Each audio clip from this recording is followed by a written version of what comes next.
ನಮಸ್ಕಾರ ಸ್ನೇಹಿತರೆ, welcome back to my YouTube channel. ಬನ್ನಿ ಇವತ್ತಿನ ಶ್ರೀಗಂಧದ ಗುಡಿ ಸಂಚಿಕೆಯಲ್ಲಿ ಏನೇನಾಗುತ್ತೆ ಅಂತ ನೋಡ್ಕೊಂಬರೋಣ. ಅದಕ್ಕೂ ಮುಂಚೆ ಯಾರು ನನ್ನ ಚಾನಲ್ನ ಸಬ್ಸ್ಕ್ರೈಬ್ ಮಾಡದೆ ನೋಡ್ತಾ ಇದ್ದೀರಾ, ಪ್ಲೀಸ್ ಸಬ್ಸ್ಕ್ರೈಬ್ ಮಾಡಿ. ಶ್ರೀಕಂಠನ್ಗೆ ಡಿವೋರ್ಸ್ ಕೊಡೋ ವಿಷಯ ಗೊತ್ತಾದಾಗಿಂದ ಮನೆಯಲ್ಲಿ ಎಲ್ಲ ನಿಜ ಗೊತ್ತಾಗಬೇಕು ಅಂತ ಕೇಳ್ತಿರ್ತಾರೆ. ಅಷ್ಟರಲ್ಲಿ ಚಂದನ ಎಲ್ಲಾನು ಹೇಳಕ್ಕೆ ಸ್ಟಾರ್ಟ್ ಮಾಡಿರ್ತಾಳೆ. ನಾನು ಎಲ್ಲನೇ ಹರಿಯಿಂದ ಏನು ಅಲ್ಲ, ಹರಿನ ಬಿಟ್ಬಿಡಿ, ನನ್ನಿಂದನೇ ಎಲ್ಲ ಇದು ಸಮಸ್ಯೆ ಆಗಿದ್ದು ಅಂತ ಹೇಳಿ ಎಲ್ಲ ಹೇಳಕ್ಕೆ ಸ್ಟಾರ್ಟ್ ಮಾಡ್ತಾಳೆ. ಅಷ್ಟರಲ್ಲಿ ಮುತ್ತು ಕೂಡ ಹೇಳ್ತಾನೆ, ನನಗೆಲ್ಲ ಗೊತ್ತಿತ್ತು, ನಾನು ಹೇಳ್ದೆ ತಪ್ಪು ಮಾಡಿಬಿಟ್ಟೆ. ಅವತ್ತು ರಿಸೆಪ್ಷನ್ ದಿನಾನೇ ಚಂದನ ಎಲ್ಲ ಹೇಳಿದ್ಲು. ಅವಾಗ ಅವಳು ಒಲದ ಮನಸ್ಸಿನಿಂದ ನಮ್ಮ ಮರ್ಯಾದೆ ಹೋಗುತ್ತೆ ಅಂತ ಬಂದು ಅಲ್ಲಿಂದ ಕೂತ್ಕೊಂಡ್ಲು, ಎಲ್ಲ ಮಾಡಿದ್ಲು, ಇಷ್ಟ ಆಗಿದ್ದು ಅಂತ ಹೇಳಿದ ತಕ್ಷಣ ಹರಿ ಕೂಡ ಇದೆ, ನಾನೇನು ಸುಳ್ಳು ಅದಕ್ಕಿದಕ್ಕೂ ಸುಳ್ಳು ಹೇಳಿಲ್ಲ. ನಮ್ಮ ನನ್ನ ತಮ್ಮರ ಬಗ್ಗೆ ಯಾರು ಕೀಳಾಗಿ ಕಾಣಬಾರ್ದು.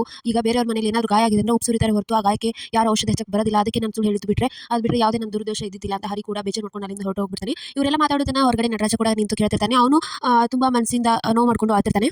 ಆಮೇಲೆ ಇತ್ತ ಒಂದ್ ಕಡೆ ಮುತ್ತು ಕೂತ್ಕೊಂಡು ಆಡ್ತಿರ್ತಾನೆ. ಅಷ್ಟರಲ್ಲಿ ಶ್ರೀಕಂಠ ಬಂದು ತಾನು ಅಂದಿರೋದನ್ನೆಲ್ಲ ನೆನೆಸ್ಕೋತಾನೆ. ಅವರಿಬ್ಬರು ಒಂದಾಗ ಬಿಡ್ತಿಲ್ವಲ್ಲ, ಎಷ್ಟೊಂದು ನೀಚ ಮನಸ್ಸು ನಿದ್ದು ಅಂತೆಲ್ಲ ಬೈದಿರ್ತಾನೆ. ಅದನ್ನೆಲ್ಲ ನೆನೆಸ್ಕೊಂಡು ನಾನು ಕ್ಷಮಿಸ್ಬಿಡೋಣ, ತಪ್ಪಾಯ್ತು, ನಿನ್ನ ಬಗ್ಗೆ ಏನು ಅಂತ ತಿಳ್ಕೊಳ್ಳೋದು ನಾನು ಮಾತಾಡ್ಬಿಟ್ಟೆ, ನೀನು ನಮಗೆಲ್ಲ ದೇವರು, ನಾನು ನಿನ್ನ ಬಗ್ಗೆ ಈ ಥರ ಎಲ್ಲ ಮಾತಾಡ್ಬಿಟ್ಟೆ, ಕ್ಷಮಿಸ್ಬಿಡೋಣ ಅಂತ ಹೇಳಿ 3 ಜನ ಹಾಕೊಂಡು ಮಯೂರ, ಶ್ರೀಕಂಠ ಆಗಿ ಮುತ್ತು 3 ಜನ ಹಾಕೊಂಡು ಆಳ್ತಿರ್ತಾರೆ. ಇದನ್ನೆಲ್ಲ ನಿಂತು ಹಿಂದ್ಗಡೆಯಿಂದ ಚಂದನ ಕೂಡ ನೋಡ್ತಿರ್ತಾಳೆ. ಆಮೇಲೆ ಚಂದನ ರೂಮಿಗೆ ಬಂದ ತಕ್ಷಣ ಅವ್ರಿಗೆ ಫೋನ್ ಬರ್ತಾವೆ ಅದಕ್ಕೆಯಿಂದ ಹೇಳಿದ್ಕೆ ಅಂತ ಮಾತಾಡ್ತಾಳೆ. ಹೇಗಿದೆಯಾ ಚಂದನ, ಇವತ್ತು ನಿಮ್ಮನ್ನ ಮಂಗಳೂರಿಗೆ ಹೋಗಿದ್ದಾರೆ, ಅದಕ್ಕೆ ಫ್ರೀ ಇದೀನಿ, ಮಾತಾಡೋಣ ಅಂತ ಹೇಳ್ತಾಳೆ. ಸರಿ ಆಯಿತು, ನನ್ನ ಫ್ರೆಂಡು ಇದ್ಲಲ್ವಾ, ಅವಳು ಅಲ್ಲೇ ಬೆಂಗಳೂರಲ್ಲೇ ಸೆಟ್ಲ್ ಆಗಿದ್ದಾಳೆ, ನೀನು ಅವಳ ಮನೆಗೆ ಹೋಗಿ ಇರಬಹುದು, ಅವಳು ನಮ್ಮ ಥರನೇ ಇದ್ದಾಳೆ, ನಿನಗೆ ಆ ಮನೆಯಲ್ಲೆಲ್ಲ ಸೆಟ್ ಆಗೋದಿಲ್ಲ, ಅಲ್ಲಿ ಹೋಗಿ ಒಂದು ಸ್ವಲ್ಪ ದಿನ ಇರು ಅಂತ ಎಲ್ಲ ಹೇಳ್ತಾಳೆ. ಅದಕ್ಕೆ ಚಂದನ ಹೇಳ್ತಾಳೆ, ಅದಕ್ಕೇನಾಯಿತು, ಅದಕ್ಕೆ ನಾನು ಆ ಮನೆಗಿಂತ ಈ ಮನೆಯಲ್ಲೇ, ನಮ್ಮ ಮನೆಗಿಂತ ಈ ಮನೆಯಲ್ಲೇ ಚೆನ್ನಾಗಿದ್ದೀನಿ, ಎಲ್ಲರೂ ನನ್ನ ಅರ್ಥ ಮಾಡ್ಕೊಂಡಿದ್ದಾರೆ, ನನ್ನ ಗುರಿಗೆ, ನನ್ನ ಸಾಧನೆಗೆ ಎಲ್ಲರೂ ಬೆಂಬಲವಾಗಿದ್ದಾರೆ, ನಾನು ಇಲ್ಲೇ ಇರ್ತೀನಿ ಅಂತ ಹೇಳ್ಬಿಟ್ಟು ಕಾಲ್ ಕಟ್ ಮಾಡ್ತಾಳೆ. ಆ ಕಡೆಯಿಂದ ಅವ್ರ ಅದಕ್ಕೆ ಏನು ಹೇಳ್ತಿರ್ತಾಳೆ, 5 ಜನ ಇರೋ ಗಂಡಸರ ಮನೆಯಲ್ಲಿ ಯಾವ ಥರ ಇದೆಯಾ, ಅದೊಂಥರ ಕಟಕರ ಮನೆ, ಅದು ಇದು ಅಂತ ಏನು ಹೇಳ್ತಿರ್ತಾಳೆ. ಅಷ್ಟರಲ್ಲಿ ಚಂದನ ಕಾಲ್ ಕಟ್ ಮಾಡಿರ್ತಾಳೆ. ರಾತ್ರಿ ನಟರಾಜ ಹೊರಗಡೆ ಆಡಿಸಿ ನೋಡು ಬೀಳಿಸಿ ನೋಡು ಉರುಳಿ ಹೋಗುದಂತ ಸಾಂಗ್ ಕೇಳ್ತಾ ಮಲ್ಕೊಂಡಿರ್ತಾನೆ. ಅದನ್ನ ಹರಿ ನೋಡಿ ಅವನಿಗೂ ಮನಸ್ಸಿಗೆ ಒಂಥರ ಆಗುತ್ತೆ. ಆಮೇಲೆ ಹರಿ ಹೋಗಿ ಸುಮ್ಮನೆ ಅವ್ರ ಪಕ್ಕದಲ್ಲಿ 3 ಜನ ಮಲ್ಕೊಂಡಿರ್ತಾರೆ, ಅವ್ರ ಪಕ್ಕದಲ್ಲಿ ಹೋಗಿ ತಾನು ಮಲ್ಕೋತಾನೆ. ಅವರೆಲ್ಲ ಶ್ರೀಕಂಠ ಹಾಗೆ ಮಯೂರ ಇಬ್ಬರು ಅಳ್ತಿರ್ತಾರೆ.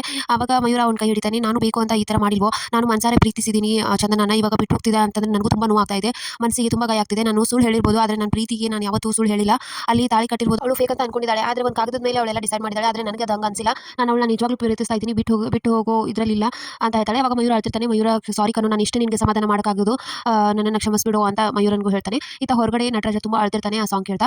ಸೊ ಇಷ್ಟಿತ್ತು ಇವತ್ತಿನ ಒಂದು ಎಮೋಷನಲ್ ಸಂಚಿಕೆ. ಸೊ ವಿಡಿಯೋ ಇಷ್ಟ ಆಯ್ತು ಅಂದರೆ ಲೈಕ್ ಮಾಡೋದನ್ನ ಮರಿಬೇಡಿ. C in the next vlog.